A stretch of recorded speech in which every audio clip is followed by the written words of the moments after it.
Почитувани, добар ден, започнуваат вестите на Канал 8.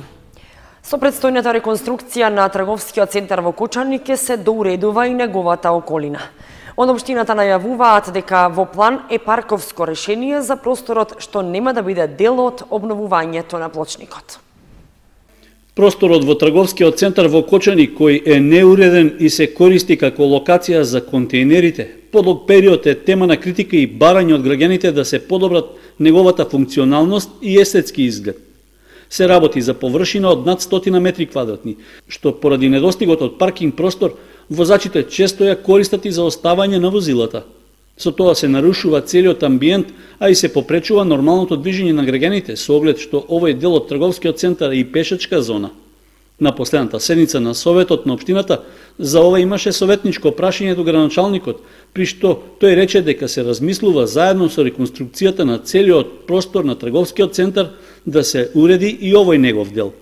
Во тој дел е предвидена реконструкција, меѓутоа баш тај дел не е предвидено да поплочување, туку ќе се потрудиме во рамките на ова што ќе го работиме како реконструкција, како парковско решение да го уредиме на еден соодветен начин кој ќе се вклопи во целокупната ова уредување на трговскиот центар. Значи, тој потек ќе биде опфатен и ќе биде вклопен во целокупната ова реконструкција. Освен просторот каде што се лоцирани контејнерите, Илиев спомена дека, иако не се опфатени со реконструкцијата, ќе се санираат и оштетувањата на скалите во трговскиот центар.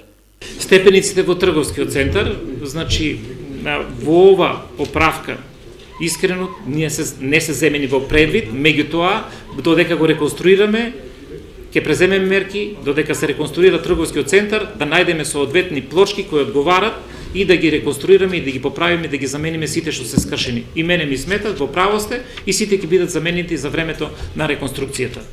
Значи, покрај плочникот и сите на двете скали што се искршени степениците ќе бидат заменети. Проценетата вредност на трошоците за набавка на материјалот како и за изведба на реконструкцијата на трговскиот центар изнесува 14 милиони денари, што целосно се обезбедени од буџетот на општината. Според техничката спецификација, шеталиштето и скалите во трговскиот центар ќе бидат поплочени со гранитни плочки, а просторот ќе биде осветлен со вградени подни лед светилки и рефлектори. Планирано е да се постават и клупи, со што ќе се подобри функционалноста и естетскиот изглед на една од најпрометните површини во Кочани. Понеделник 30 септември започнува манифестацијата Денови на Кочанскиот ориз.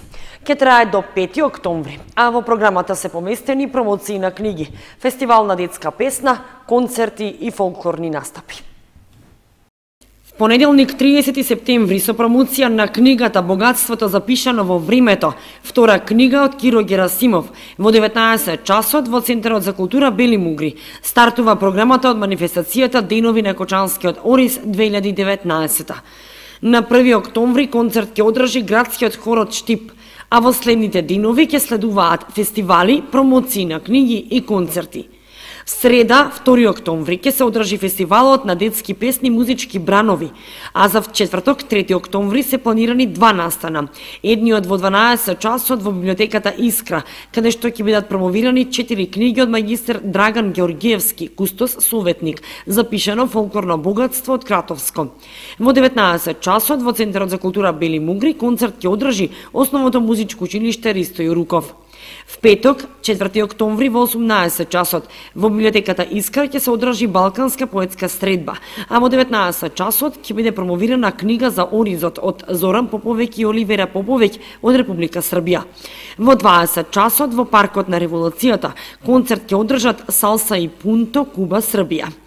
Централните настани ќе се одржат в сабота на 5 октомври во 10 часот и 30 минути на Институтот за ориз традиционалното зажнејување, а во 11:30 во Централното градско подрачје ќе се одржи дефиле на фолклорни групи. Во 12:30 часот во Паркот на Револуцијата доделување признанија и награди и настап на фолклорни групи и презентација на традиционална храна. Во вечерниот термин во 21:30 часот во Центарот за култура Бели Мугри концерт македонски и светски евергрин мелодии Девана, Нардели и Огнен Здравковски со Долче Дуа. Организатор на манифестацијата е општина Кочани. Збирката поезија "Детскиот цвет, најубав цвет" промовирана пред кочанската јавност. Книгата содржи песни и стихови напишани од сегашните и учениците од претходните генерации од Основното училиште Синиша Стоилов од Зрновци. Раководството на училиштето помогна во издавањето и промоцијата на стихозбирката. Во Центарот за култура Бели Мугри беше промовирана стихозбирката "Детскиот цвет, најубав цвет", книга создадена од песни и стихови пишувани од ученици од сегашните и претходните генерации од Основното училиште Синиша Стоилов Зрновци. Издавањето на стихозбирката "Детскиот цвет, најубав цвет" е плод на идејата да се вреднуваат трудот и талентот на учениците кои создале прекрасни стихови, достојни за почит и гордост. Во стихозбирката најдоа место песните што се родиле од креативниот ум, фантазијата и творечката импресија на учениците од ово училиште, потикнати и мотивирани од нивните наставници по македонски јазик од предметна и оделенска настава. Присутните на промоцијата и учениците ги поздрави директорот на Основното училиште Синиша Стоилов Зрновци, Кирчо Ѓоргиев, кој рече дека е горд на вакви таленти и ученици кои знаат и сакаат да ги пренесуваат своите чувства на лист хартија, а тоа едноставно требаше да биде овековечено со издавање на една ваква стихозбирка. Денес во Центарот за култура Бели Мугри во Кочани ја промовиравме книгата збирка поезија "Детскиот цвет, најубав цвет", збирка поезија пишувани со генерации наназад. Значи дел од наши бивши ученици, сегашни ученици, се надевам и втор дел да издадеме од ученици кои до година и наредните години ќе учат во нашето училиште.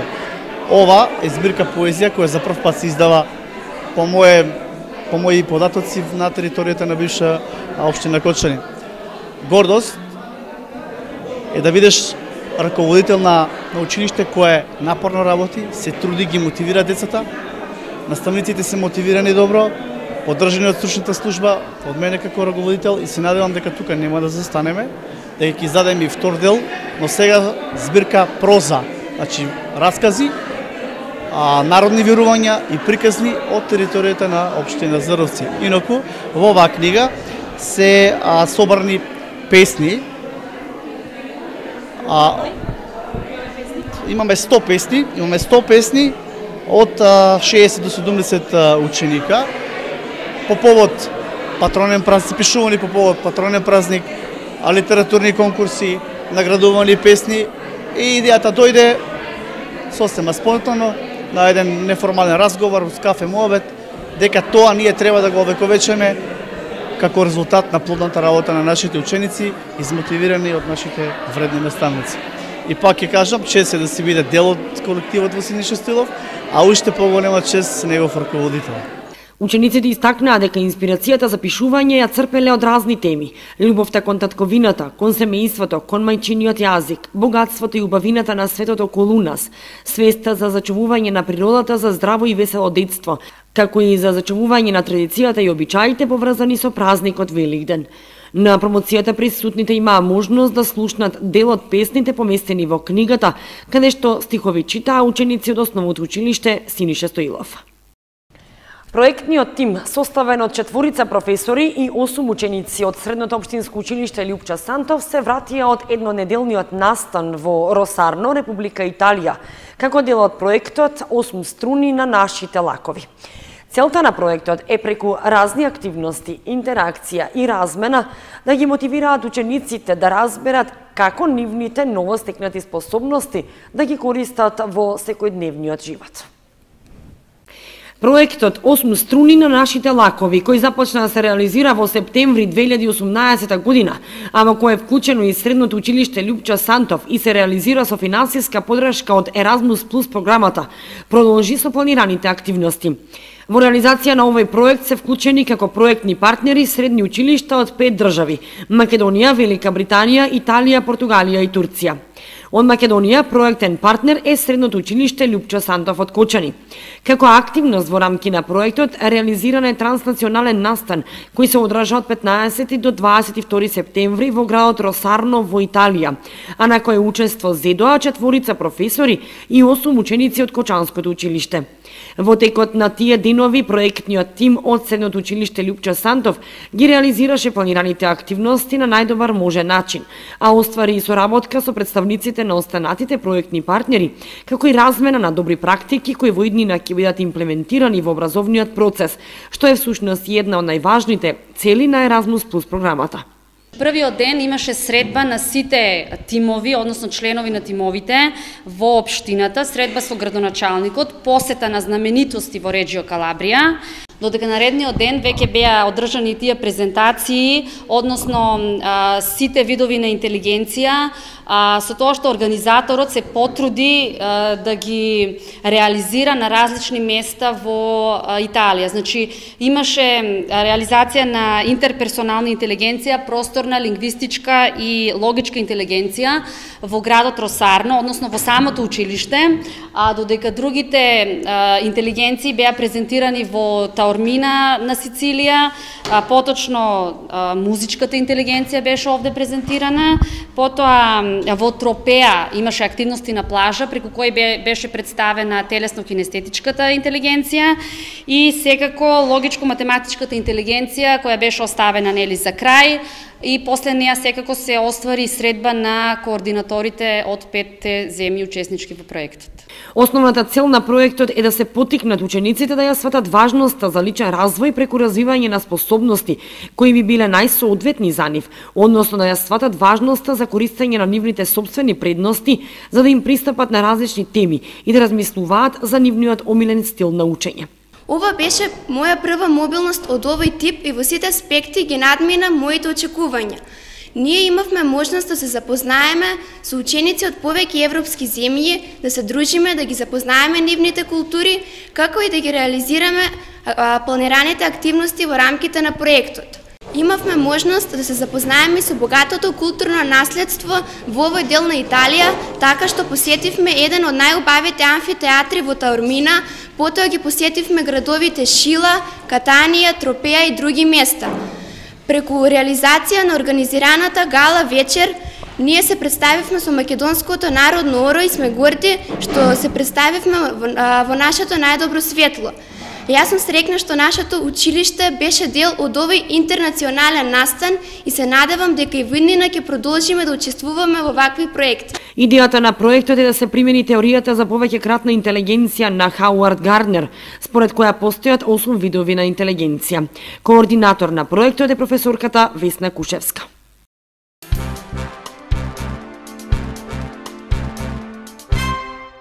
Трето место освои екипата на Средното училиште Лјупчо Сантов, која што ја представуваше општинската организација на Црвениот крст Кочани на државниот надпревар по прва помош што се одржа во Битола. Со оглед на силната конкуренција, младите активисти на Црвениот крст од Кочани покажаа дека навистина знаат во секоја ситуација да ја пружат вистинската помош. Да се укаже прва помош на некој што е во неволја, а воедно да се пружа вистинската, не е ни најмалку лесна работа. Трудот, посветеноста и љубовта кон чувството да се биде хуман им го донесе одличното трето место на младите волонтери на Црвениот крст Кочани на државниот надпревар по прва помош што се одржа во Битола, што е одличен успех во таква силна конкуренција со учество на 28 екипи од целата држава. Екипата ја сочинуваа ученици од Средното училиште Лјупчо Сантов, кои беа најдобри на општинскиот надпревар по прва помош и ја представуваа организацијата на државниот во Битола. На самиот надпревар учество зема 28 екипи, кои се надпреваруваа во две траектории, траекторија А и траекторија Б. На секоја траекторија се надпреваруваа по 14 екипи. Самиот надпревар беше замислен тоа што постоја 7 пунктови, од кои 4 пунктови беа замислени за давање на прва помош, 2 пункта беа од забавен карактер и 1 пункт беше за дисеминација. На самиот надпревар екипата го освои високото трето место, што го покажува резултатот за нивната напорна работа. Една главна компонента на овие надпревари е тоа што преку замислено сценарио на повредени на лица кои се повредени, сушност самите младенци се надпреваруваат во укажување на техники на давање на прва помош. Учениците ги прими директорот на училиштето Игор Христов, кој им честита за постигнатиот успех, а надпреварот е дел од активностите на Црвениот крст на Македонија, кој се одржува секоја година. Учениците за освоеното трето место добија и пехар, а рекоа дека и понатаму ќе продолжат со вакви и слични активности и учество на надпревари.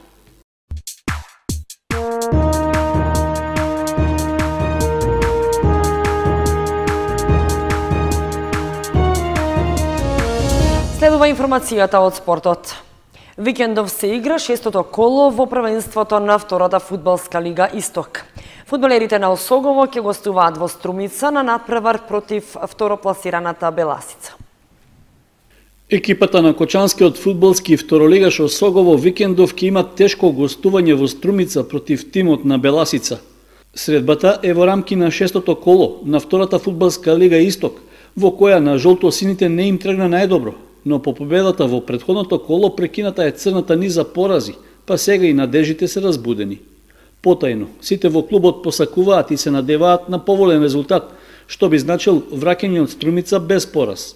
Колку и да изгледа невозможно, со добра игра тоа може да се постигне, иако факт е оти домашните нема да дозволат изненадувања, особено што се меѓу главните конкуренти за освојување на есенската титула.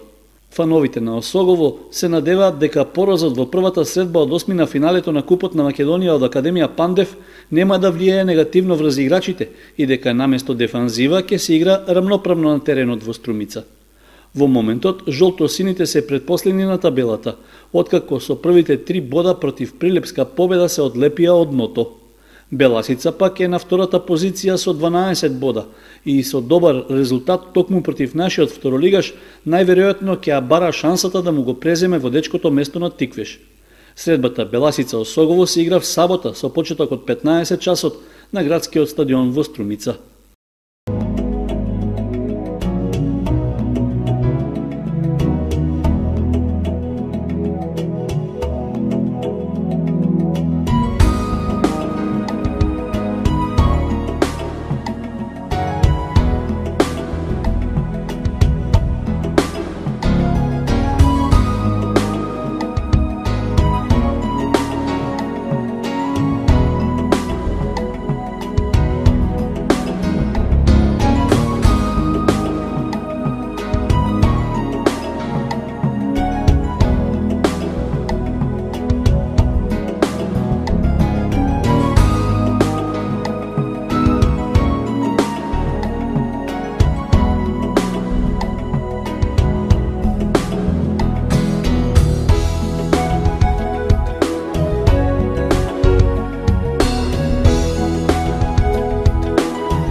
Почитувани, тоа беше се што ви подготвивме за ова издание на вестите на Канал 8. Останете понатаму со нашата програма. Имајте пријатен викенд. Довидување.